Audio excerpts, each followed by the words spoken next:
আমি আর পারবো না তোর সাথে থাকতে ভাই, আমি চললাম। ধর হাতটা। এই যে তুই আমাকে এরকম ভাবে আটকে দিস প্রত্যেকবার, তাই জন্য আমি আমি যেতে পারি না। কেন দেখেছি, শোন, মারবো না, চল দেখ। তুই ওই কর্নার গুলো যদি ঠিক করে মুছিস পরের দিন থেকে, আমি ঝগড়াও করবো না, চিৎকারও করবো না, তোকে মারবো না, ঠিক আছে? ধর ধর, যা। হ্যালো, হ্যাঁ মা বলো। এই তো রান্না করে সবে বসলাম। তা কি রান্না করলি আজকে? হ্যাঁ ওই যে ও বাজারে গেছিল একটু, আজকে তো ছুটির দিন, তো একটু দুধ দিয়ে সুস্থ করলাম। নারকেল ছিল ফ্রিজে, ওটা দিয়ে একটু মোচার ঘন্ট করলাম। আর বৃষ্টি পড়ছে তো বাইরেও, ইলিশ মাছ খেতে ভালোবাসে, তাই তো বললাম একটু ইলিশ মাছ নিয়ে আসো করে। তো মিথ্যে কথা না, ধর্মীয় সইবে না।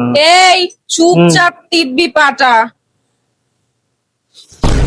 ধুলো লেগে আছে বাবু।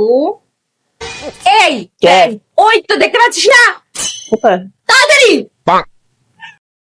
ভাই ঘুরতে যাবি?